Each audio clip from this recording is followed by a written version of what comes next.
Hello, I'm Toby. Today we are going to read... No, that's the page. The second chapter in the second book in the series, which is a warning. So in the first chapter we found out that there was important numbers that were flashing and hinting at a possible catastrophic natural disaster. Well, was it? It wasn't really natural. It was I was going to say man-made, but it's numbers-made in this book. So we're going to go through chapter number 2 today. Before we begin, we're going to do our drum roll. So I'm going to put this down. Fingers at the ready. Imagine I've got drumsticks. Okay. I used to play the drums when I was younger, by the way. Just a piece of information. Are you ready then? Okay. Off we go.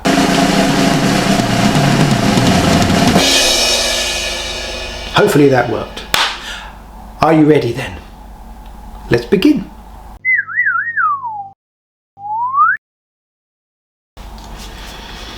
Right, okay then. Get myself comfy. Actually, I've just had a little treat. So, oh, that was nice frozen treat. Oh, anyway, shh, don't tell anyone. Chapter 2. A warning. It's not quite what I dreamed of, sighed Zero as she looked out from her designer kitchen's window at the view outside.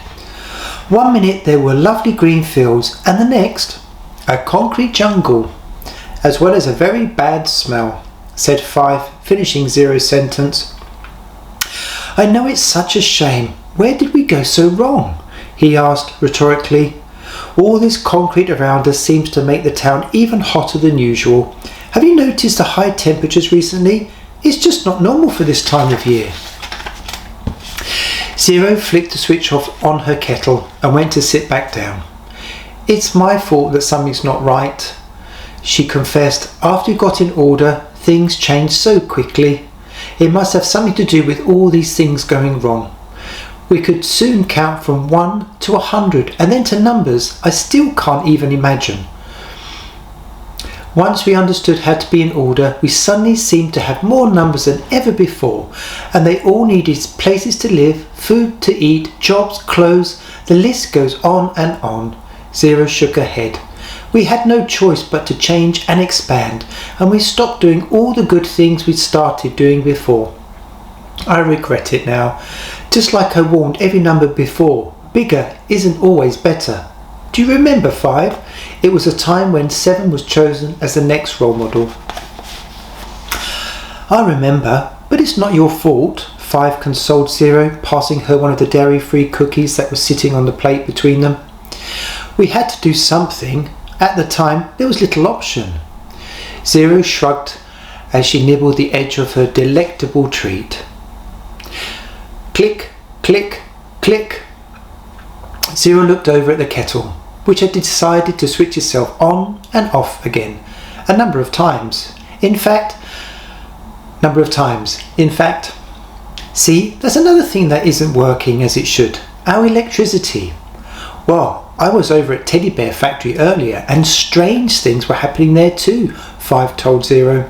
The bear parts were coming out of the machine in rather odd shapes, very unbear-like, in fact, and they're fearing the worst is yet to come. Anyway, let me make you a cold drink instead. 5 moved away from the table, pulled out a glass from the cupboard above the sink and turned on the tap. Glop, glop, bang, bang, went the water as it jolted out in uneven bursts. Oh dear, he remarked, slightly shocked. Have you seen the colour of this water? It's brown. Zero shook her head. I think I need to make some phone calls. It's time to talk to some important numbers and find out what's going on. Look at the state of you, said 88 to 66. Can't you go out without getting covered in some sort of mess? Is that cinnamon swirl? She inquired, shaking her head. 66 shrugged his shoulders. It's not my fault.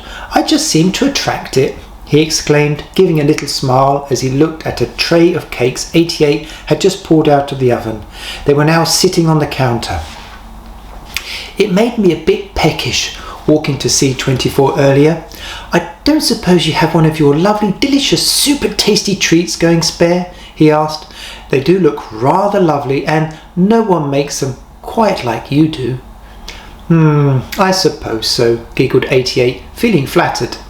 Oh, and have I told you how young you're looking recently? He added. You don't look your number at all. What else do you want? 88 asked, somewhat suspicious now. Actually, 66 replied nervously, I was wondering if you minded me popping out again. I've noticed that Phone Shop is now selling the Phone 99, as well as a few other gadgets. I can't say I approve, but as long as you're back in time to help me wash up, and you don't buy anything, just look, that's all, then yes, that's fine, she said, giving him one of her stares, rather. 66 simply smiled. He would only be making one promise, though. Phew, that bus was hot and very smelly. I don't know how 38 can drive it all day, 66 said to himself as he wiped his forehead. Anyway, let me see what they have for me, he excitedly. 66 pushed open the door. As usual, Phone Shop was packed full of numbers who stood almost like zombies, gazing and drooling over the latest phones and gadgets. Welcome, 66, said 25, one of the sales assistants. What are you after? Obviously, we have the new Phone 99, or is it 100? I really can't remember. Or perhaps you'd like this, she added, pointing to one of the newest tablets on sale. This is the latest state-of-the-art masterpiece, which was designed partially by 78 from Count Modern. There's only a handful left in stock. 66 stood there, staring at it. He was tempted for sure. Well, my tablet is only a day old, so I really think I should change it before it gets any older. And would you believe it, I have the Phone 98? I mean, that's got to be at least 3 or 4 days old. I'll take both, he concluded with a grin. The new tablet and new Phone 99, or 100, or whatever the number is now. Is that correct? 25? Confirmed? Let me start that again. The new tablet and the new Phone 99 or 100, or whatever the phone is now. Is that correct? 25 confirmed. Yes, and please place them both in a brown plastic bag and not the usual Phone Shop bag, 66 told her. I don't want 88 knowing where I've been shopping, rather. A number's got to have a few secrets, you know. A few minutes later, 66 was sitting on the bench a few shops down. He couldn't wait to get back to bakery and look at his newly bought gadgets. He had to look at them now and in a bit of privacy first. 88 would make him wash dishes for the rest of his life if she found out he'd been spending all their hard-earned numbers on another, somewhat unnecessarily, he had to admit, phone. 66 unwrapped the plastic that covered the phone box and then removed the plastic card that was attached to it, telling him which phone he'd bought. Next, he pulled open the box and inside was another box, which he removed along with another card. Again, he opened the box and inside, shielded by a plastic cover, was his phone, which, you guessed it, was sealed in plastic. Finally, he said to himself as he got together all the pieces of plastic, cardboard, paper and all the other unnecessary bits that had come with the phone and threw them into the bin next to him. At last, my phone, he exclaimed. As 66 stared for what seemed like days at his new electronic accessories, a gust of wind similar to which had been generated around the greatest zip wire blew along the street, lifting his rubbish out of the bin and across the road. Coincidentally, at the exact same time, 70 was riding his scooter home from Science Park. Oh dear, said 66. Oh dear, oh dear. Screech went 70's back tyre as it dragged itself along the road. Some of the plastic had got caught in his wheel, jamming it and stopping it from moving. "Oh my," screamed 70, trying his best to stay calm and patient. "What's going on?" His scooter spiraled and snaked down the road, the back wheel still locked. Then, due to the increased friction and heat that was building up on his back tyre against the tarmac road, the inevitable happened. Bang! The tyre exploded as 70, who was hanging on to the handlebars for dear life, looked behind to see the metal back part of the scooter scraping along the floor, the tyre totally gone. Somehow he managed to come to a stop, still in one piece. "Are you okay?" asked 66 as he went over to see the damage. "It was just a little wind," he said, suggesting it was the sudden gust that had taken his rubbish across the road and that under no circumstance was it a deliberate act on his part. "Whew, it's okay," replied 70, a little shocked.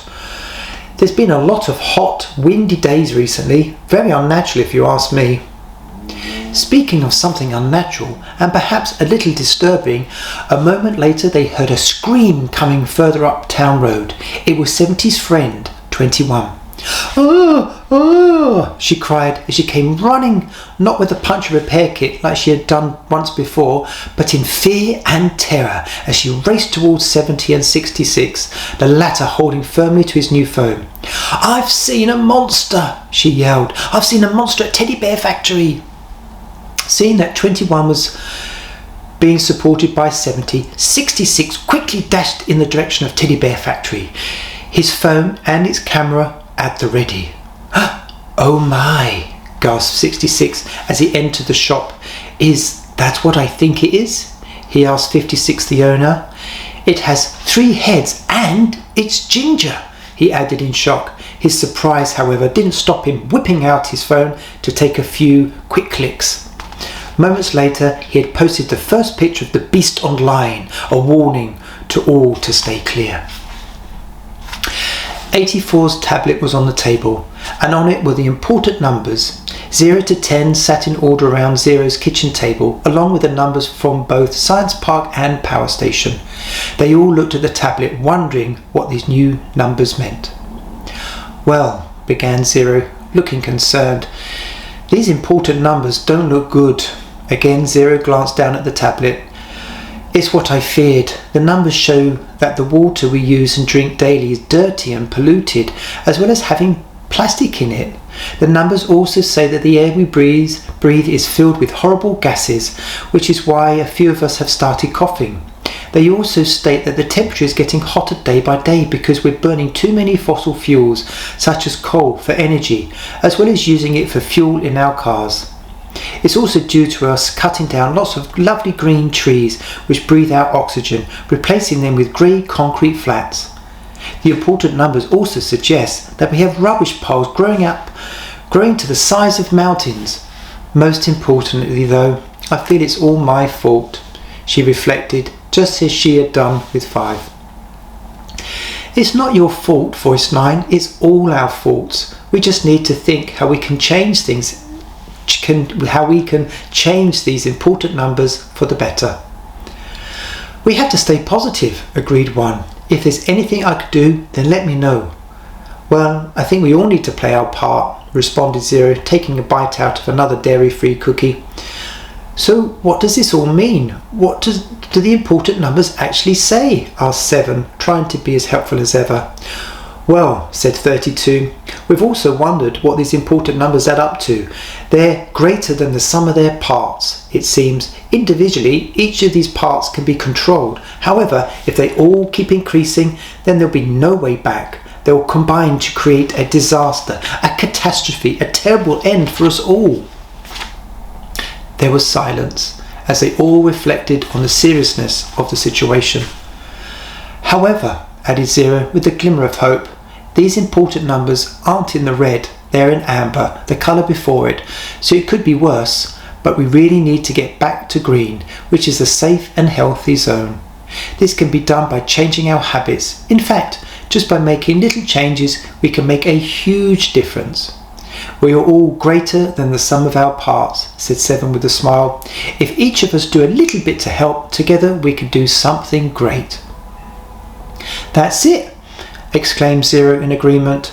We can all do our little bit to help, just like you showed us when you became the next role model after 6, she added. 7 blushed a little. It sounds like we need to get some teams together, said 3 excitedly, and we can each have a project to do. Some can work on planting trees, others can work on improving the water, and some can work on improving the smell around here. What do you think? She asked them all. Just one thing, added 84 as she held up her tablet. I've made a graph of what might happen if we do nothing, and we only have until next Saturday evening to stop the catastrophe from happening. Again, all went quiet.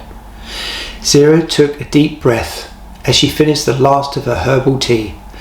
Well then, she began thoughtfully, let's finish our teas and get ready. I'll message all the numbers telling them to come here tomorrow for a meeting.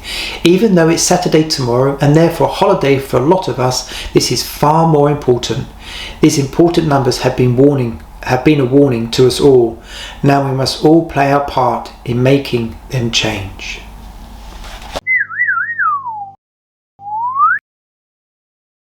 Woo, okay. Flashing numbers, 3-headed furry creatures being born at Teddy Bear Factory. This is all a warning. Nasty, nasty, nasty things coming on. Okay, they have until Saturday evening to correct this. Otherwise, unfortunately, there's going to be a catastrophe. We're a bit nervous about seeing what chapter 3 is. Let's take a little look. It's called It's the Little Things. So perhaps there's a little bit of hope. We'll find out next time. Remember to tune in. And until then, don't worry. We're going to sort it out. Take care.